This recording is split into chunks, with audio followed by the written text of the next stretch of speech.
Guidance is internal. Ignition sequence starts. 5, 4, 3, 2, 1, 0. All engine running. Liftoff. We have a liftoff.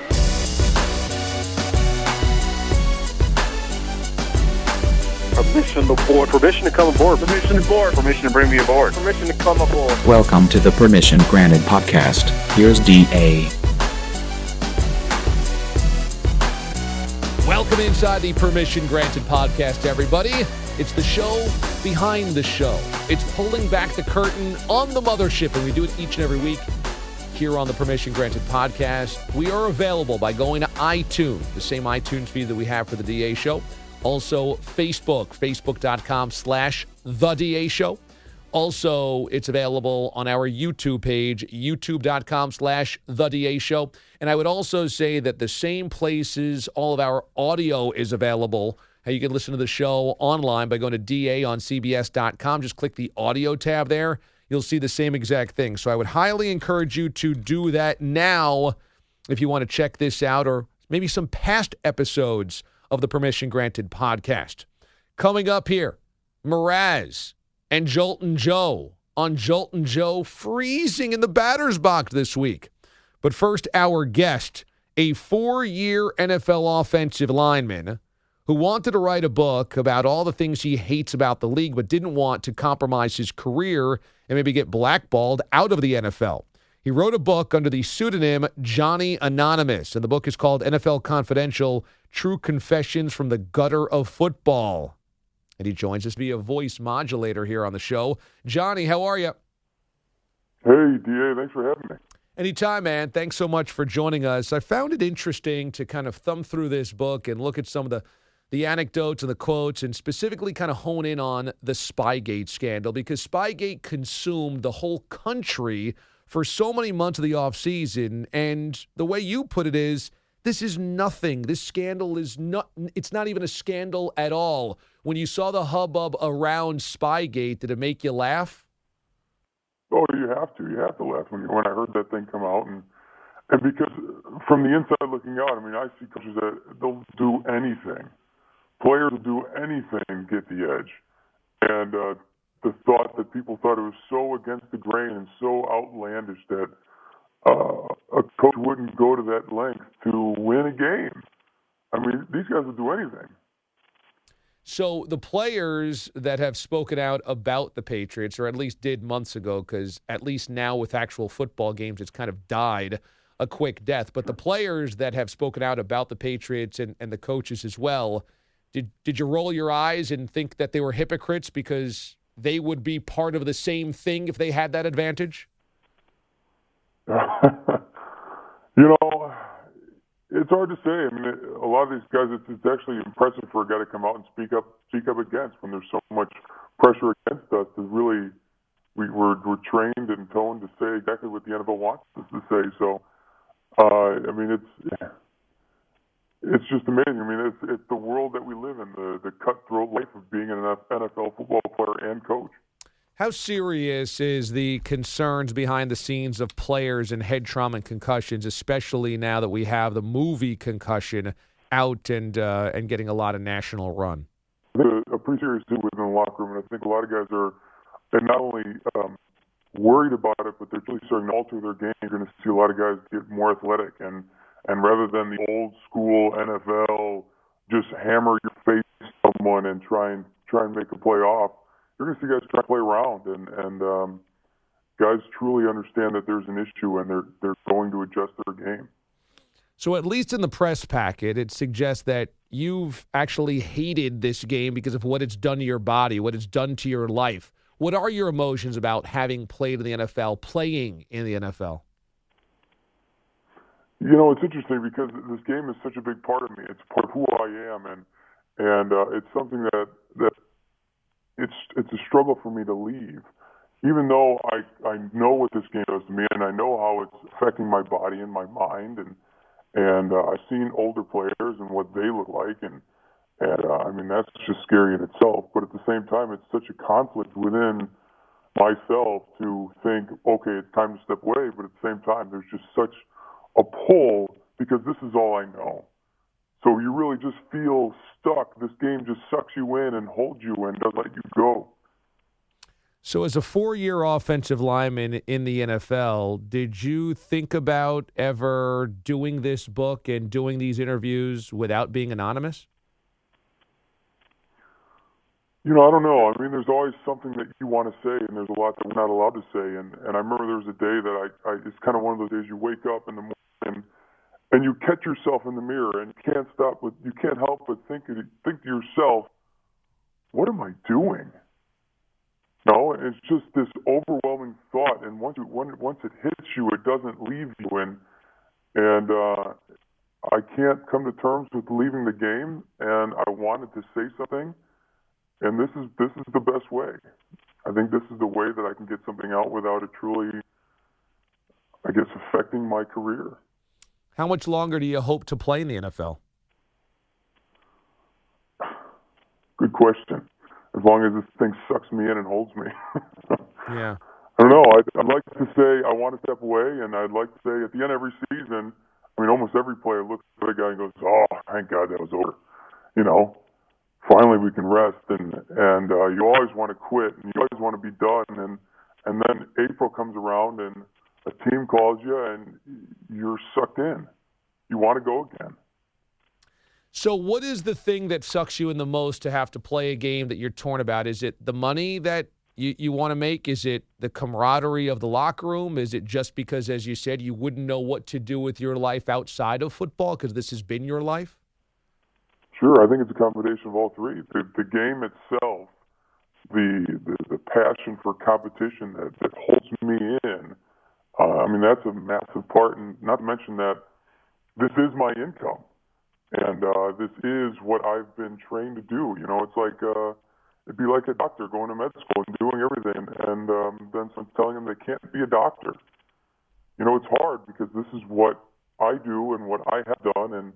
And if you look at a player coming up the ranks, I mean, once you get that first scholarship in high school, you make a decision. Will I be great or will I be nothing? And if you choose to be great, that year in high school will probably be your last that you go to school. For school.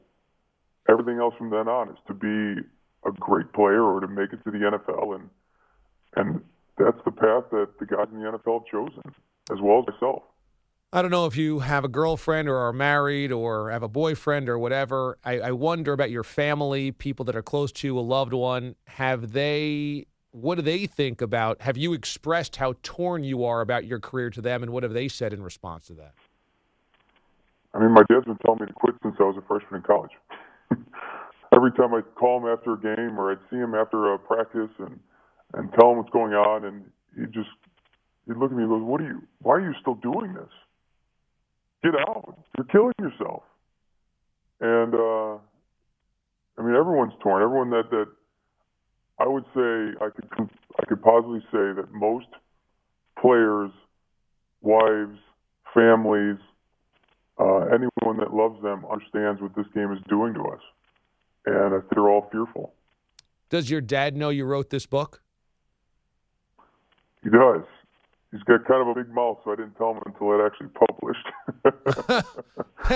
What did he think after he read it? It's kind of interesting. He thumbed through it, and he's not a big reader, so I didn't expect him to read it at all.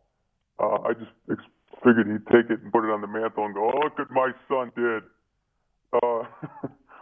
But he read it, and really, what he learned was kind of a part that wasn't football at all. It kind of led him more in touch with the loss of my mom, his wife, and the things that tagged along with that, and how we dealt with that. And really, that was his biggest takeaway. So I don't know where you played in college, but if it was a big school, there's so much hypocrisy that goes into playing college football and not getting paid for it. If you're sick to your stomach about the realities of the NFL, did playing at a college make you sick to the reality of playing for free in college football? Especially at the one that I went to. You bet your butt. Yeah, so you went to a big school that made a lot of money. Oh, man. I mean, even even average schools, I mean, there's the lower end of the college football world that doesn't make any money, and the college football team is a burden on the athletic department. And then there's a solid, I couldn't even tell you how many, but there's a good number that have a sufficient income to support themselves and teams around them. And to see that, to see the money that flies through, and to see the profit that's pulled in, the advertising, the boosters, all the money that comes through those doors for the football team, which is usually the draw of the school, and for the players to be left with nothing. I mean, I know guys that played college football and had injuries that kept them out and disabled for the rest of their lives. And where are they? They have nothing from it. You know, there's no workers' comp in college. There's no benefits in college. There's nothing there. I mean, as much as the NFL is hypocrisy, I think college may have their hands more full. So the game tears at you. You don't know whether you want to do it. And on a daily basis, when you're bothered by your career or bothered by the league or bothered by your profession of choice, what's the thing that bothers you most? The dynamic or the person or what is in place that most commonly makes you upset? I think my biggest struggle with an everyday life of dealing with this game, I mean, I could say stress, but stress you'll find in any job. So stress is not just a happenstance in the NFL. Stress is bred in the NFL. But the thing that'll catch me thinking most often about my career and ending my career is injury. I mean, with surgeries and brain trauma, and the thought that there's been games where there's such a heavy haze over my eyes that I don't want to do anything. I don't want to talk to anyone. I just want to go sit in my couch and not move for days. There's the thought that when I'm 40, all the arthritis I'm carrying now is going to just activate, and I'm not going to be able to play with my kids. You know, that scares me. You know, I almost wonder, just listening to you tell your story, if you might already be suffering from the depression that might come along with CTE and head trauma and concussions. What do you think? I don't know if it's necessarily called. I wouldn't necessarily source it to depression. I think really my perspective of the game and the NFL and what it is just because my eyes. But I wouldn't say that I find myself being depressed.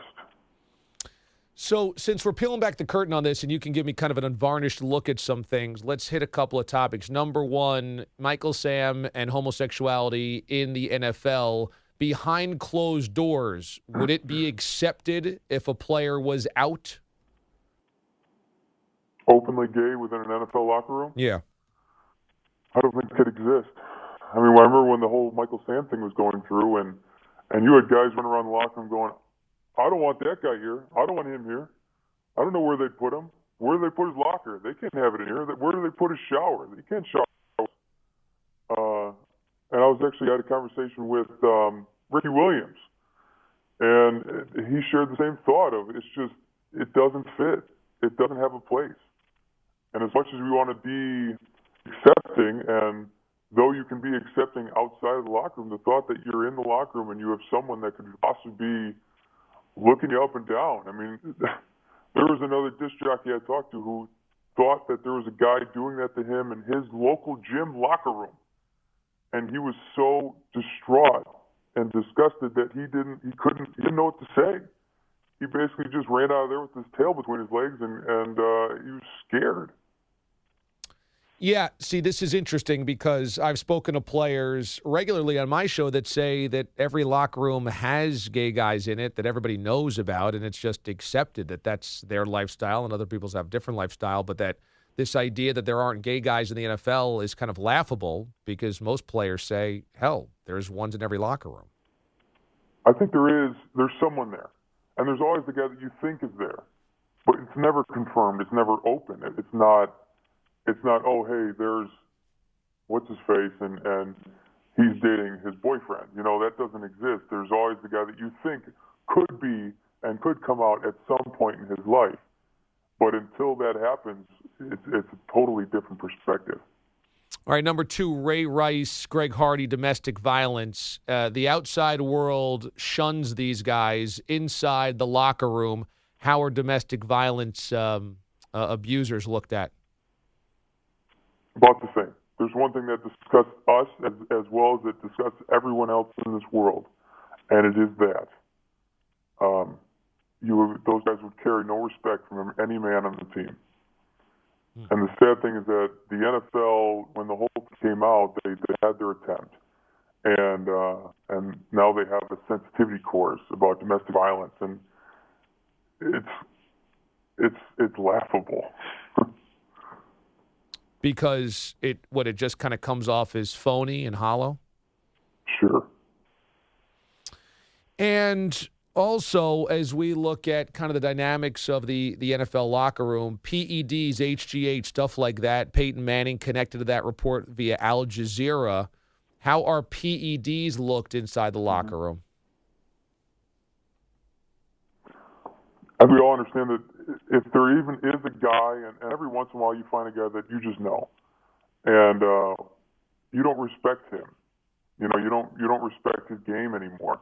Because I think once you've taken that step to cheating, which it truly is, even the guys in the locker room go, well, I'm not on it, but you're on it, and you're making this, and you're still playing when you should be playing because that's not you. That's you plus something else.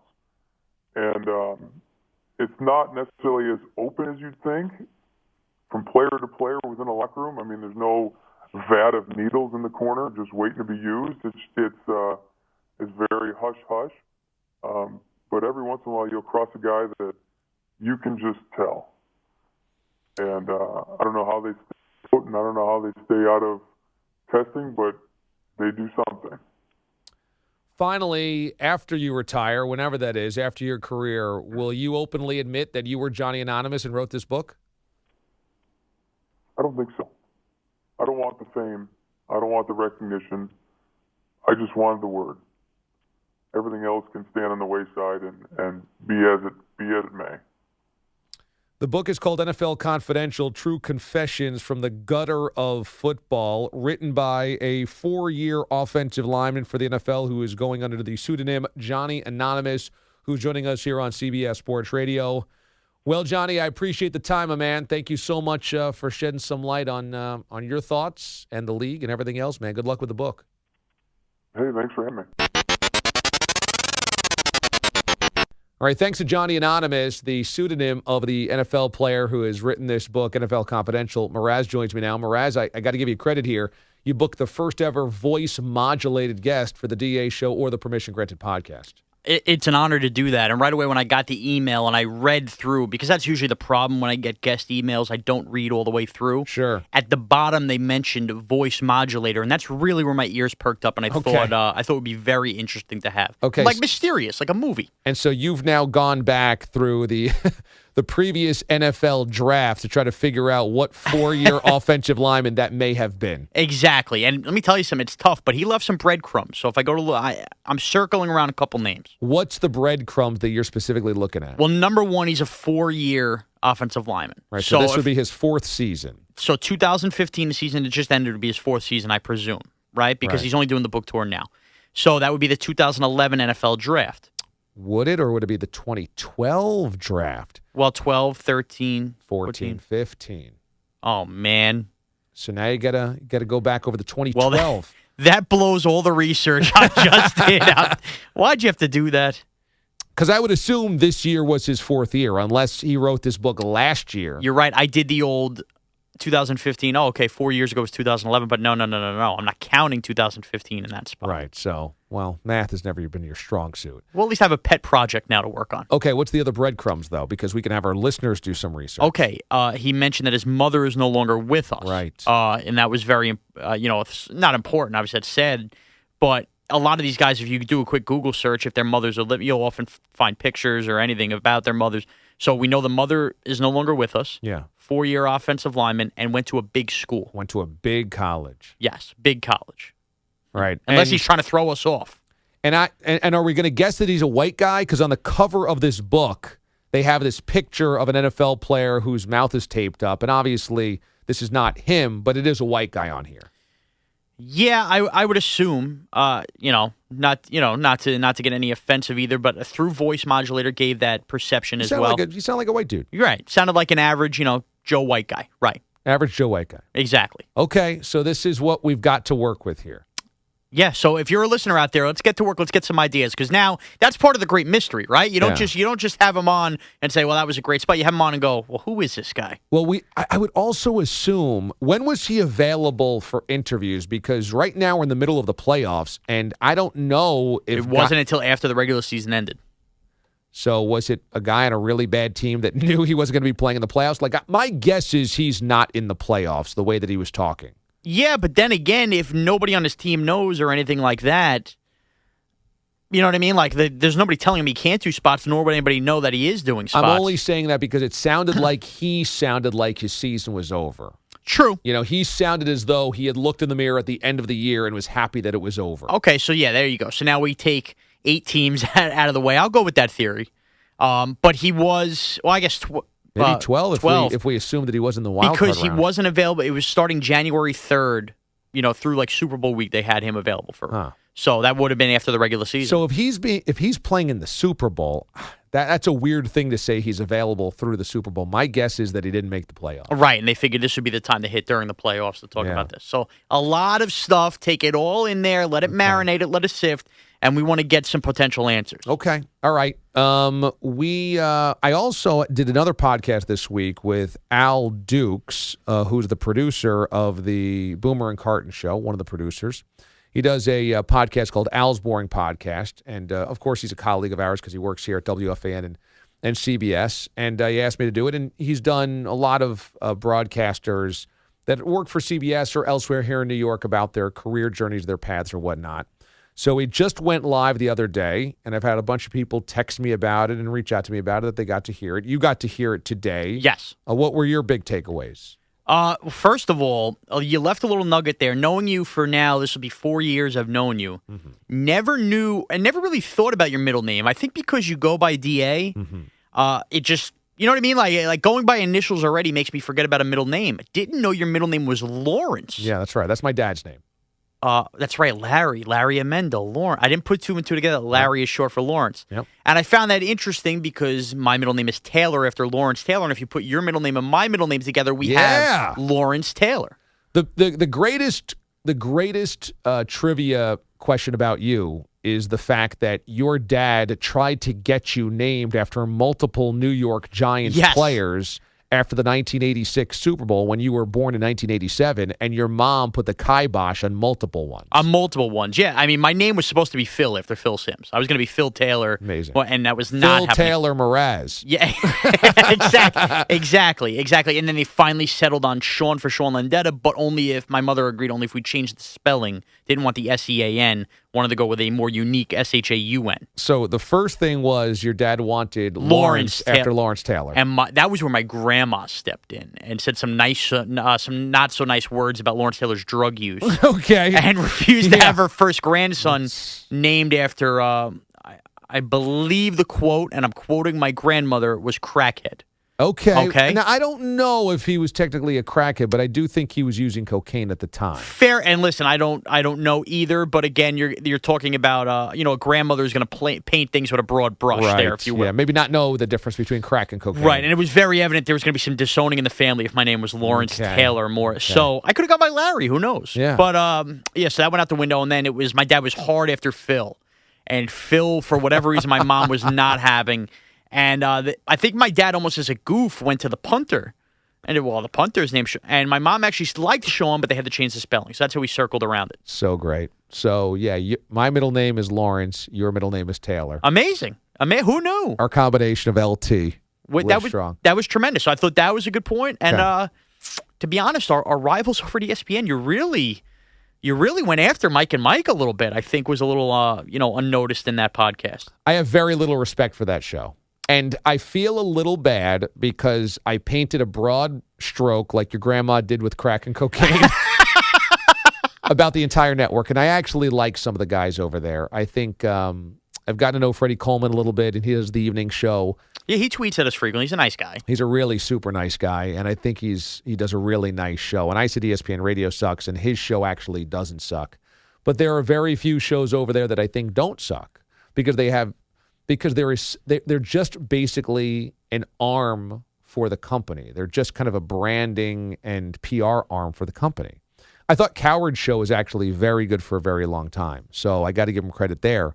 But Mike and Mike is kind of their flagship show, so they represent everything in a lot of ways. And I think that show really sucks really bad. Yeah, and now I've heard you discuss this because I know, not to speak for him, but there was a fellow, Kenny Brock, who used to work with us. He used to feel similarly to Mike about Mike and Mike as you. And I've heard you guys discuss this in the newsroom, and I've chimed in as well, and we all kind of share that opinion. But to hear you speak openly on that on a podcast that's very well known and very well played, I found good for you taking a little stand there because there is the potential, Mike and Mike may not care or whatever. There's the potential that gets to them. You know what I mean? That another host was taking shots at you.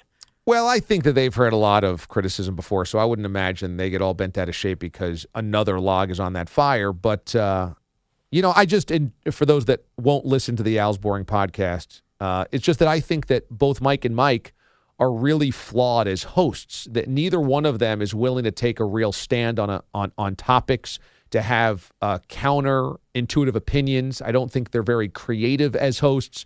And largely, I think they're so vanilla and so safe and so bland just to protect the ESPN brand that they have to bring in interesting people to be interesting. Right. And so they bring in Chris Carter, and they bring in Herm Edwards, and they bring in, I guess, Tim Legler, and they bring in Buster Olney, and they bring in all of the ESPN guys to add something that's interesting because they're so inherently not interesting. Right.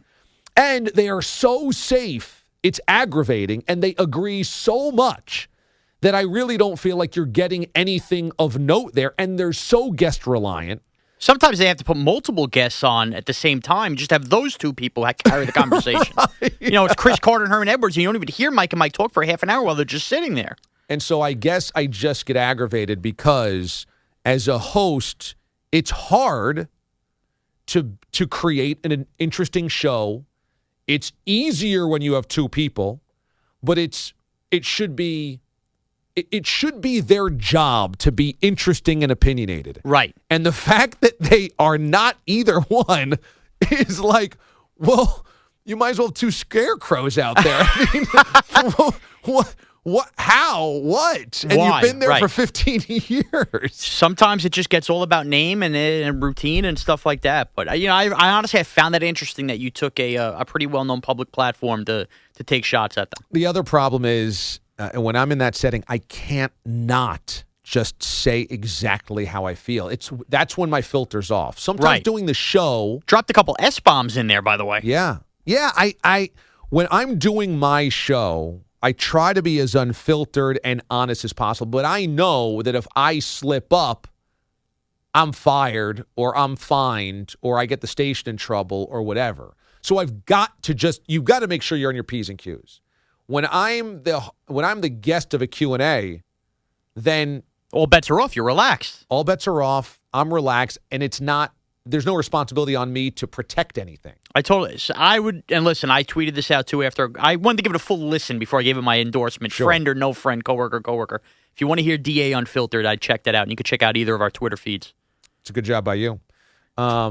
And so the last point is you're going to talk to Jolt and Joe coming up here about freezing like a deer in headlights this week? Yes, there was an incident that I think we might further get into, whether it be on the show or on the podcast going forward, where me and you had a pretty open disagreement about a direction of the show. Let's just say that'll be a little tease.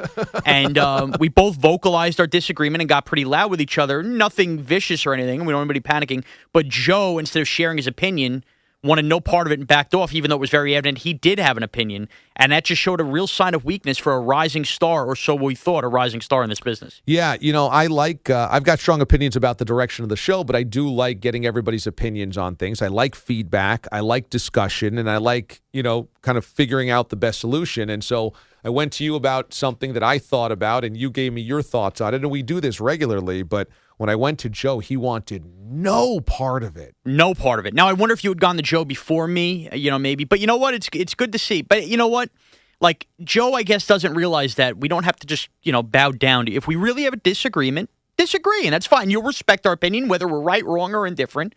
And Joe really wanted no part of any of that. I don't know if he was worried about disagreeing with me or he just didn't feel comfortable having any opinion whatsoever. And that was weird because he was scared of you.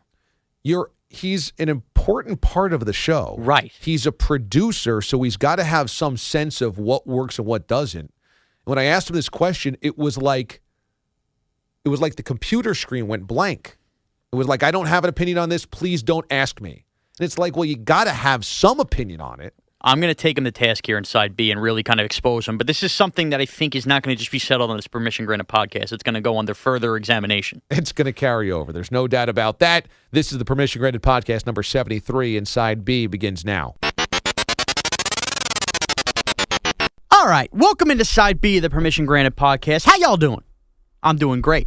This is your executive producer of the DA Show, Sean Mraz, joined by the associate producer of the DA Show for 2 straight weeks, who James Ward is not going to be happy. It's Jolton Joe D'Aloisio. Joe, how are you? I'm doing well, Mraz. It's been a while. It has been a while. Boy, I got to tell you, I got these brand new headphones on I got for Christmas. First day I'm wearing them. First time I'm wearing them right now during this podcast. Not that any of the listeners really care, but I'll say it anyway. Everything sounds a little tinny. I feel like I'm in like a spaceship right now, which I guess fits the Permission Granted podcast. Noise cancellation, all that fancy nonsense. Yeah, it's crazy how you sound right now. You sound like a 13-year-old Joe. 13? Maybe not. Maybe that voice still stinks. Anywho, a little behind the scenes. We do like to take you behind the scenes on the DA Show. Joe has been well documented often on the Permission Granted podcast, it feels like. In one episode particular a while back, you are a rising star at CBS Sports Radio. Quickly falling down that mountain. Oh, yes, you are. Oh, yeah. And now you've shown some cracks in your foundation, and none were as alarming to DA as Monday in the newsroom. Now, for you guys who wonder what goes on behind the scenes, Monday's show before the show, DA will have a lot of Doug Gottlieb fill-in shifts coming as the college basketball season really, really gets cooking and gets down the stretch here. Doug does a lot of broadcasts and does a lot of games, and of course we saw that happen in March last year with March Madness, happening again on Tuesday of this week, which you guys will have already heard by the time you hear this Permission Granted podcast. But with that means that the DA Show will have a variety of fill-ins. Now, when Doug is out, 99.9% of the time it's DA filling in.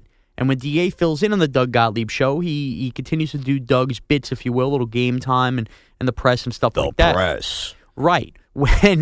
When we have John Kincaid, a Chris Moore, an Andrew Filipponi, an Andy Gresh, a Jody McDonald, a John Jastrzemski, a Jay Berman, as he did over the Christmas break. I just rattled off 7 names. When any of those guys... An entire NBA roster. Right. When any of those guys fill in for DA, personally, it's been a decision of mine, along with the staff, to not do Champ Chump, to not do Sound Check. Just my personal preference. I feel like that's a DA bit, and as long as we keep it the DA show, I want to make the other hosts as comfortable as possible. And maybe that's wrong, maybe it's not. There's no real right answer to this. But anyway, DA, myself, and Joe, well, I really shouldn't even count Joe. No, I'll admit I wasn't involved at all. Right. It had a very passionate discussion, if you will. I wouldn't call it an argument. It was a passionate discussion where DA basically was inferring that we should continue to do that as he continues to do Doug's bits, and I disagreed, but it was all good and plenty, whatever. And there's going to be more of this to come because this seems like it's going to be an ongoing saga, and it's all in good fun. And really, it only benefits the listener. So we'll talk about this with you listeners. But the bottom line is this: as I dance around the whole point of it, Joe D, basically like a deer running from a car, was so scared to get involved in this conversation with me and DA. And DA really was looking for Joe's opinion. DA respects Joe, or at least he did, and was looking for Joe's opinion on the matter. And Joe just sat there silent. And DA kept saying, well, Joe, you going to say anything? And Joe was like, when the hot girl at prom says yes to going with him and the guy wasn't expecting it, he just jaw dropped, not saying anything. Joe, what do you have to say for yourself? I brought nothing to the table to that conversation. No, it was a disgrace. Zilch. Yeah, I think I was nervous. I think I was nervous because both you and DA started to get a little loud. Right. And I never experienced that before, being new to the show. I never experienced any of the confrontation, anything that we've had has been all fun and games, and this came down and it was like, it was thrown right at us. We didn't expect it. I kind of got nervous. I was like, oh man, what's going on today? And to let the listeners in on this, me and DA have a great relationship. We do. Of course, we absolutely. have great chemistry. So don't take what Joe is saying and think that me and DA are at each other's throats, because we're really not. We both care. We want this show to be the best it can, despite how lazy I can be in past. So, DA cares and one his way. I've worked with DA. I'm this is the 4th year I'm with DA now. I feel like I have a little ground to stand on. We both, kind of aired. Nothing was that bad. But, yeah, it did get a little loud at one point. And Joe just backed down. Joe wanted no part of, Joe, you're a part of the show. I wanted no part of it. I didn't know what to say because I said I wasn't prepared for the conversation. All of a sudden, I'm sitting down, getting our audio and other things ready for the show, and then DA sits down next to us, throws us right into the fire with this conversation. Well, that's fair. And you know what? I actually have a little respect for myself because DA did blindside us with that. And it really wasn't like he came and prepared to discuss that, but it had to have been on his mind because, he had some... It came out of nowhere. I'm not even sure how the conversation came up. I don't remember either. But, that's one of those, it's a pop quiz, if you will. You're looking to do a little, studying the night before and have some points to stand on. It's like back in English class where it's like, all right, read chapter 2, you may have a pop quiz. That's the one night you don't read it. Damn it, you got a quiz. It's unbelievable. But I don't think we've reached a resolution yet as we're both going back and forth. So... we're going to have and obviously we're going to need an answer by March. And, and my reply to DA yesterday off air was also, hey, I got news for you. If somehow the bosses allow me to fill in as a host, this is something I'm trying to pursue here in 2016, hey, you want me to do all those segments of the world, so be it. I'm your guy. That'll totally back off. Totally back off the ground I stand on. Now, the other thing I want to discuss with you, Joe, a big wild card weekend. Big wild card weekend. Now, I had all sorts of escapades, if you will. I had some fun on Instagram, posting a lot of videos. I ate and drank like a horse all weekend. Let's put it this way. And you look like one, too. I do look like one, too. But a certain listener, a loyal listener to the DA show, just wouldn't leave me alone, and I have a feeling wouldn't leave you alone either. Friday night, I made my Up the Gut picks on Chris Moore. Ironically, that was a segment we kept, huh? We did the Up the Gut. That's the only one we've kept, though. For the record, that might sound like I'm just looking to be self-serving and have my voice heard. It kind of does, now that I think about it. But we want those picks on record. You know what I mean? Of course. And plus, you have the blog with it. Yeah, right. No, you got a point there. Okay, so that's... boy, I probably shouldn't even mention this podcast. That kind of hurts my argument a little bit. That's a bad one by you. Anyway... I picked against the Packers Sunday, and I lost. And by the way, I went 1-3, so I had a brutal weekend picking wild card weekend games. The only one I won with was the Vikings getting 5. Joel in Green Bay, Pack fan Joel. We know all about the Joel and the Sopper. They've been mentioned before here. Loyal as they come listeners. Was, instead of having fun, was like really angry with me that I picked the Redskins to win the game. Like, Joel, I wasn't the only one in America thinking that. I think Joel was a little upset with me as well because going into the game, I was not confident that the Packers would even win. I thought they were one and done, and I made that clear from my Twitter. Joel actually has my phone number, so he does text me time to time. And every time the Packers did something well, I heard it. Hey, Joel, you see that? You see that? And you know what? I'll bite my words. I didn't think the Packers were going to win. I didn't either. But at the same time, Joel, give me a break. Right. So then, the whole time, I'm trying to enjoy Sunday night. Now, listen, all I did was watch football. I had a couple brewskis and ate like a horse. Like Must be nice. All weekend while you were at work watching these games. By the second half, I'm getting, my Twitter and my phone are blowing up, and it's Joel. I'm getting the tweets from Joel. Thick Tater, what do you think of this? What do you think of that? Joel, I was wrong. Pump the brakes, man. Calm down. You're acting like... I'm the worst guy in the world because I thought the Redskins win the game. Packers shut me up. He's a big fan. He didn't. He loves the DA show. He didn't like that you were going against the Packers. Me, I didn't have a problem with it. When it comes to with the Packers or just sports in general, the teams that I root for, I'm very realistic. You, on the other hand, aren't that realistic. I'm pretty realistic. You're hot and cold. At times you're realistic. At times the expectations are sky high. All right. Well, Joe, you might be aware, and this guy was a bit of a mentor to you. I want to end the Permission Granted podcast by taking a little shot at longtime DA show stalwart, if you will, Kenny Brock on the Wheels of Steel, a man whose job you now work for, okay? Okay. This is going to be an interesting twist. Kenny used to join us Permission Granted podcast and still does from time to time, and I love Kenny like a brother. Me and him kind of really grew up together as full-timers the first 2 years of the DA show. In radio, and now he's doing well with TV. But I got to take a shot. Kenny is Mr. College Football. He loves his college football. And in a weird way, Kenny got me more into college football than I ever was before I started this job. As a Northeast East guy, college football, you always watch the big games, whatever, I really cared. Kenny Brock took a shot at me Monday night on Twitter. As we have 2 TVs going in the control room, you know I'm a big Ranger fan. I love NHL hockey. We had the Ranger game on one TV, Clemson Alabama on the other. I'm still watching the national championship game. A huge Eastern Conference game, and everybody doesn't like hockey. You'll laugh at me, blah, blah, blah, blah, blah. Rangers are in the thick of it. The Bruins are in the thick of it. The Rangers never beat the Bruins. They get a goal late to beat the Boston Bruins, and I tweeted about it. I also saw Andrew Bogish from Geo and Jones, Tegan Tierney, also tweet about it. Brock taking shots at me on Twitter. How dare I tweet about hockey during the national championship game? And then sends in a group text this morning with me and DA. Oh, it's been Mraz, tweeting about the Rangers. Brock, get over yourself, all right, bud? There are plenty of hockey fans that follow me on Twitter that cared more about the Ranger-Bruin game last night than actually cared about the national championship game. And now, granted, most of the country cares about the national championship game. I'm a national producer. We're seeing enough tweets about the national championship game that, quite frankly, my 2 cents weren't needed at the time. That was a passionate tweet. That was a hockey tweet. Leave it alone, bud. All right? The hockey fans are allowed to have their moment, too. And just, calm down. I think Brock misses us. I do. I think Kenny Brock does miss us, and we miss him. We do. Well, you don't miss him because you wouldn't have this job. No, stop. I mean, I didn't really get to work a lot with Kenny. I got to know him a little bit outside of the office, but Kenny's a great guy. At the same time, though, can't be taking shots like that. You want to watch your Rangers? You want to watch your team on the side? Well, and the thing is, tweet it out. Who cares? And it's not like I was not watching the national. I had both 2 TVs going. Exactly. You were still locked in on the national championship game and enjoying your Rangers. My advice to Kenny Brock would simply be this. Get lost. All right? Enough. Enough is enough.